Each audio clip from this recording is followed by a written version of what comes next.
আপনার নামে তো 7টা মামলা ছিলই, বাট মজার ব্যাপার হচ্ছে আপনি একজন নারী, আপনার নামে ধর্ষণ মামলাও আছে। হ্যাঁ, কেন আছে? একটা ধর্ষণ মামলা ছিল যে আমি ধর্ষণকারীর মানে সহযোগিতা করেছি।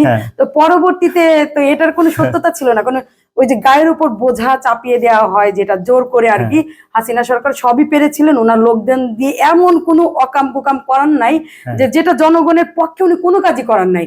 এই বাংলাদেশটাকে তলাবিহীন একটা ঝুড়ি বানিয়ে রেখে গেছে এই শেখ হাসিনা সরকার। এই যে আমরা কিছুতে টক শোতে দেখি যে ইউনূস সরকারকে দায়ী করা হচ্ছে যে তিনি দেশ চালাতে পারছেন না।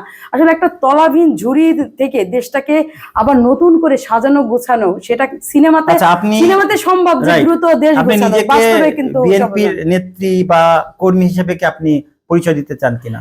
পরিচয় এটা তো জানা কথা, আমি একজন অনলাইন অ্যাক্টিভিস্ট, মূলত অনলাইনে লেখার কারণে। কর্মী বলবো নেত্রী বলবো আমরা? আমি বিএনপির একজন খুব ক্ষুদ্রতম একজন কর্মী হিসেবে। আচ্ছা, এই প্রশ্ন কেন করেছি যে আমরা যদি এভাবে বলি যে বিএনপির কর্মী স্মৃতির নামে ধর্ষণ মামলা, ব্যাপারটা কিন্তু খুব আকর্ষণীয়, কিন্তু ব্যাপারটা খুব নিন্দনীয়। কোন জায়গা থেকে যে এই মামলাটা আপনি আপনার নামে করেছে, মানে করতে হবে বলে করেছে এরকম কিছু কি না? করতে হবে বলেই করেছে, মানে এটা হচ্ছে আমাকে যে করে হোক মানুষের কাছে পচানো লাগবে, কারণ আমি যেহেতু সামাজিক কাজ করি আর আমি আমার মতন মানুষ আমার জাতীয়তাবাদী দলের সাথে আছে, এই জায়গাটা ভালো কাজকে অবশ্যই কিছু মানুষ নেগেটিভ আকারে তো নেবে। তো এটা তাদের সহ্য হচ্ছিল না, তারা মনে করছিল যে হয়তোবা এমন একটা কাজ করলে, আসলে বাঙালি তো দেখে হেডলাইনটাই দেখে যে স্মৃতি ধর্ষণ মামলার আসামি, এইটুকুই দেখে, পরবর্তীতে ভিতরে কি আছে সেটা কিন্তু দেখে না। আমরা একটা শিরোনাম দিতে চাই আজকের এই অনুষ্ঠানে, যদি এভাবে দেই আর কি, যে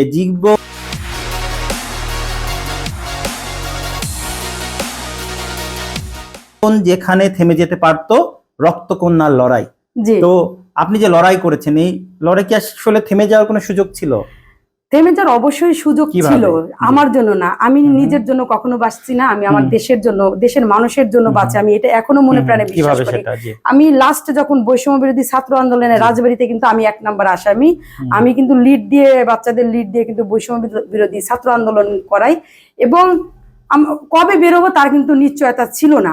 তো আমার জন্য আমি যেখানে প্রতিদিন 10 থেকে 15 ব্যাগ ব্লাড ম্যানেজ করে দিচ্ছি অসহায় মনুষ্য রোগীর জন্য, মানুষ এখনো দেই, এই যে আস্তে আস্তে আপনার টক সাথে আস্তে আস্তে আমি 2টা রক্তের রিকোয়েস্ট পেয়েছি জীবন বাঁচানোর জন্য।